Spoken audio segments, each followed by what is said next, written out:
Hi, this is Robert with Robert's Active Retirement. Are you going to be moving after retirement? Have you even thought about it? Are you getting ready to retire? Are you already retired recently? Kind of thinking about possibly moving after you retire? Well, this video is for you. I've been through it. I've been retired like 10 years, maybe 15 years, my wife and myself. And plus, after I retired, I started a company in retirement media, and I talked about moving after retirement, where to move, how to move, that sort of thing. And I've also learned some personal lessons about that same thing. So the best advice is do it sooner rather than later. And if you talk to people like me that's down the road a little bit, every one of them will tell you to start sooner, to do this, because you're looking at a big process. It can be fun. We're not saying it's not fun. It can be fun. When you're retired, everything's fun. Have fun. We did. Have fun, but when you finally get there, you say, man, I should have done this a lot sooner than I did. Everybody says that. So let's just look at the whole process of moving after retirement. What's involved? Well, thinking about where you want to move to. And what happens is you think you kind of know, and you kind of thought about it when you were younger. You said, I went to Florida and I love the beach. Man, how about retiring to the beach? This would be, go to the beach every day, eat seafood every day. I mean, what's not to like? It sounds good. And what happens is you go later, like here, you go when you retire, and you think, well, we went for 2 weeks, but I'm about ready to go home after 10 days. That's what happened to us. We used to go down to Destin, Florida every year for a week, and then we tried a little bit longer and think, let's just pack up early and go home. Seafood is good, but how much seafood can you eat? Now, the intention of this video is not to tell you not to move to Florida. Florida is by far the number one place to move to. And a lot of people love it there. A lot of people move to Florida and stay there a while, and then they move all the way back, or they call it half back as well. That's one place we thought we'd like to move to, that we tried out, and we decided, I don't think I want to move to Florida after all. So let's go to the mountains. So go up to the mountains, and it's like, wow, this is nice. Just like vacation to the mountains. Remember that? That means it's got a wooded lot. You look over the mountains, and you're on the deck, and you see the sunset or the sunrise, and wildlife comes up, turkeys and deer, and you think, this is really, really nice. I could see myself retiring here. But when you really think about it, you say, well, let's look at it practically speaking. Where's the grocery store? Oh, 30 minutes away to the grocery store? Oh, okay. Like our friend that lived in the mountains, he fell, hit his head on the countertop of the kitchen, and he was up in North Georgia, and Kennestone Hospital had to fly an air ambulance up to pick him up. Then his wife got dementia, and she forgot how to drive home, and then she would walk out the door and kind of keep walking. And then you drive at night, you go outside at night, there's no lights, there's no street lights, nothing there. And you think, wow, this is not very practical. It's gorgeous, it's just not very practical. So, and you may live in the mountains and you may love it, and I'm not saying that. Everybody's different. I'm just telling you my experience, that's all. You may love it there. People love the beach, people love the mountains. There was a little mini trend of people moving downtown where the arts and the theaters are, and that sounds absolutely wonderful. So if you want to go live in the city, it could be exciting for some people, but most people want to get away. They want to slow the pace down, not be as stuck in traffic or pressured, that sort of thing. But everybody's different. But go check it out. My whole message is go check it out. That's all I'm saying. Go check it out. We did. We checked all those places out. And I started blogging about it. And pretty soon, AARP, the American Association of Retired People, AARP, you get the letter when you turn 50. and they called me up and said, you're doing blogging about retiring. Would you like to go to our annual convention with other bloggers that have blog sites like yours? I said, sure. We had a great time. There was 10 bloggers. They picked us up and they paid our airfare, picked us up in a limousine, went to Miami convention. They did it again in Atlanta. They did it again in Boston. Had a great time, learned a lot from people that blog about retirement. And it was just a wonderful time. Then Dale Webb contacted me and said, how would you like to blog about our retirement communities, our active adult communities? And I said, I would. And so they sent me to 3 or 4 places at least to blog about them, new communities. See, I didn't know anything about that. I never heard of active adult community. You know, I said, this is pretty nice. They showed me around and we talked to the people and see all the amenities and everything like that. So it was really nice and we enjoyed it. We really enjoyed it. So for us, at least, that opened up a new activities there. Hello, hi, how you doing? So, friendly people here, walking the dog. We're at the active adult community Dale Webb right here. This is our little lake on top of the hill up here. It's a beautiful day here. It's only February, first part of February. It's like a spring day out here. So look around and check it out. Visit, spend a week or two. Don't treat it like a vacation. I mean, do some research. You know, where's the grocery store? Where's the hospital? Oh my God, hospital, medical center. You know, that's very important. You know, my wife, we have a brand new hospital right next to our community. It's literally 1/2 a mile. If I went through those woods, I would be there. That's important, very important. And so when we go to the doctors around here, they have a lot of medical buildings. You know, it's only 5 or 10 minutes away. You know, at first when we moved from the metro area, we would go back down there again. You know, that didn't last long. I mean, I changed my doctors right away.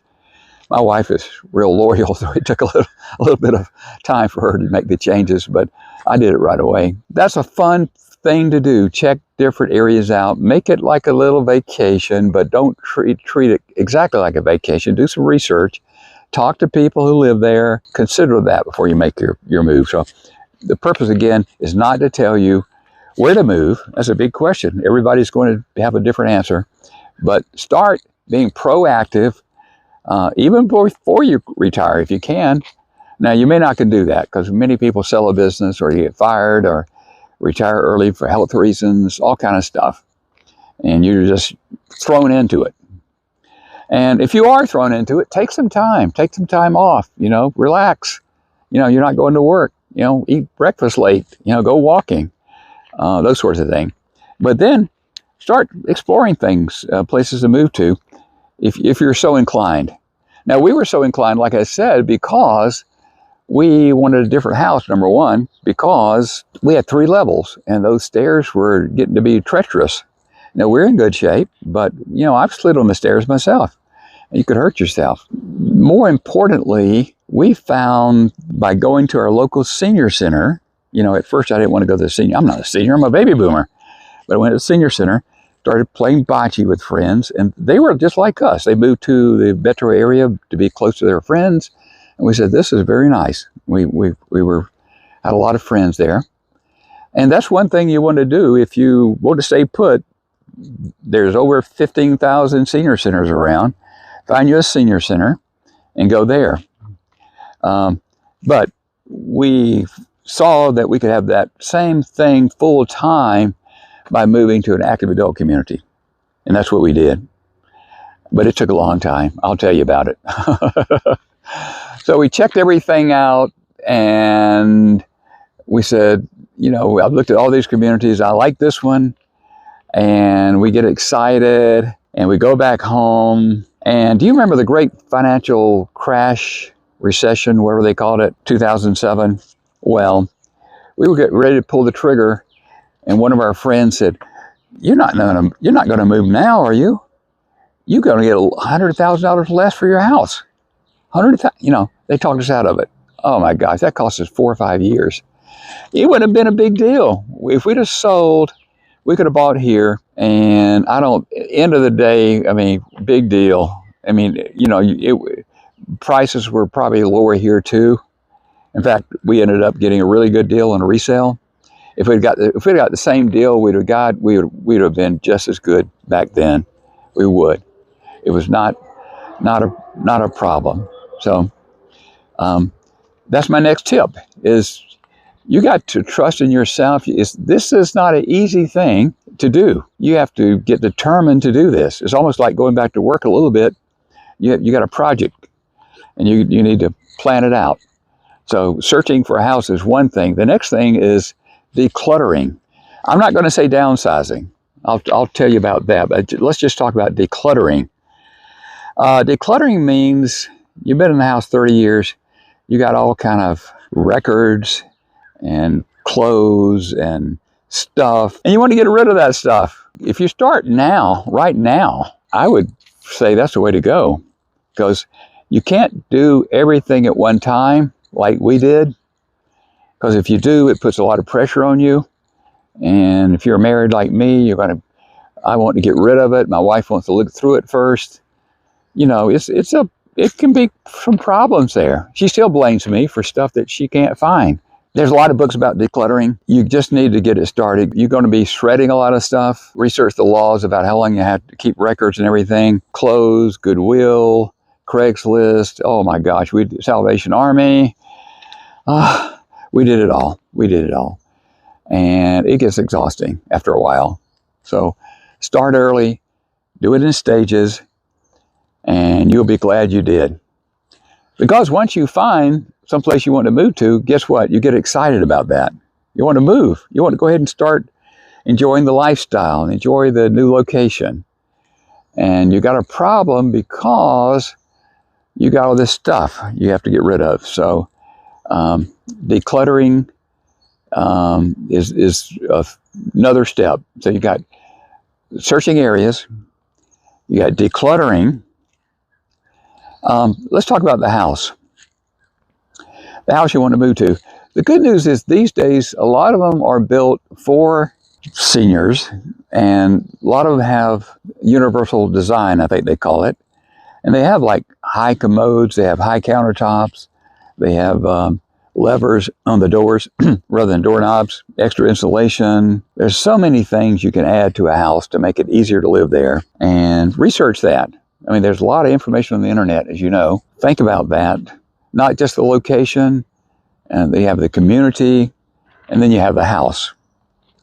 And what kind of yard you want. Now, most people want smaller yards. I mean, we've had the bigger yards. I've cut grass a lot of times.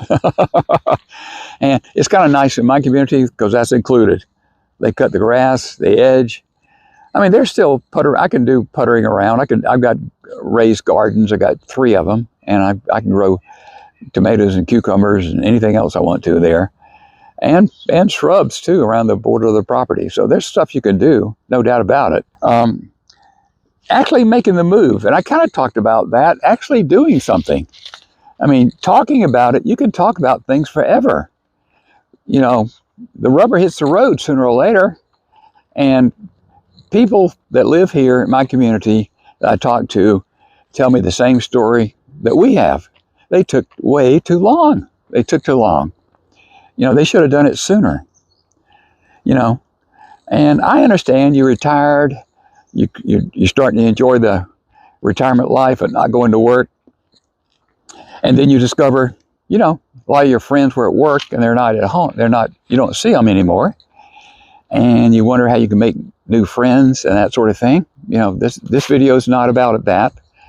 But where you move makes a difference in that. And it can really help you become active where you move to. Places like this. Nice places like this where you can walk, get out and walk. When I was in the suburb down in Johns Creek, you know, I get run over. I couldn't walk out. I'm walking out of my front door down here. Just walk out and walk down here to the lake. And that's nice. We have a walking group here. We walk Monday, Wednesday, and Friday. We just take off and get going. And so Anyway, I'm just telling you from my experience. I'm not telling you what to do, suggestions. This is not a suggestion about where to live. I'm just saying this whole process, takes an awful lot of time. It could take years. And I don't think you realize that. When you were younger, you remember your first apartment and you moved and you called your buddy with a pickup truck and you said, I got a 6-pack of beer. You want to help me move? We're not there anymore. And we're not almost able to do that too. Moving, get a professional mover, hire a professional moving company. One thing we did, when they moved us, they actually packed and unpacked our boxes. So they came to our house, packed everything up, and I think that's pretty common. But the good news is once they got here, that's an exhausting, you're going to your new house, and the lady, two ladies, helped. They put things up in the kitchen for my wife. That was a tremendous help. And she could supervise and say here or there, but they've done this so many times, they know how the kitchen's set up. You could move it later. Use the movers to unpack you when you get there. So let me just recap. I say start early. Process takes years, absolutely years. Make moving fun by exploring new places. Just don't look too long like we did. We got carried away. We make some notes, keep a journal. That would be nice to help you think through things, but don't make it the end result, just to check out new places. And you're doing this for a reason. And so have fun while you're doing it. Declutter now, not later. Absolutely. I mean, it's a process. It's going to take a lot of time. And the sooner you get started on that, the better. I wish I could tell you that's fun too, but it's not. It's not fun at all. But once you do it, it's done. Once you do it, it's done. As long as you don't go out and buy stuff again. Don't do that either. Don't let fear stop you. Don't let anybody talk you out of it. Oh, you're going to move there? Is that where you're going to end up? Somebody told me, is that where you're going to end up? I'm like, where are you going to end up? Everybody's going to end up someplace. Yeah, I'd rather end up here. I'd rather be here than stuck in the suburbs. Are you stuck in the suburbs? Well, do something about it. Get out. Find you a place to move to. If you started thinking about where to live after retirement, if you got someplace in mind, you started making trips there and checking it out, you have any idea what kind of home you'd like to move to? We always thought we'd move to what would my wife say? We wanted a ranch. A ranch we didn't want a basement, a ranch with a loft. Because I could go up and she could kick me out to the loft up there. I could have my office up there. We ended up with a ranch, a larger ranch, and no loft, no basement, but it's 27 square feet. So the third bedroom I made into my office, and the house was big enough. It came with an office, and that's her office. It's up near the front door because she keeps it nice and clean. I keep mine cluttered, so it's in the back. But that works out. So anyway, start now. I hope some of this was of value to you. If it was, please like this video and subscribe. Okay, I'll talk to you later.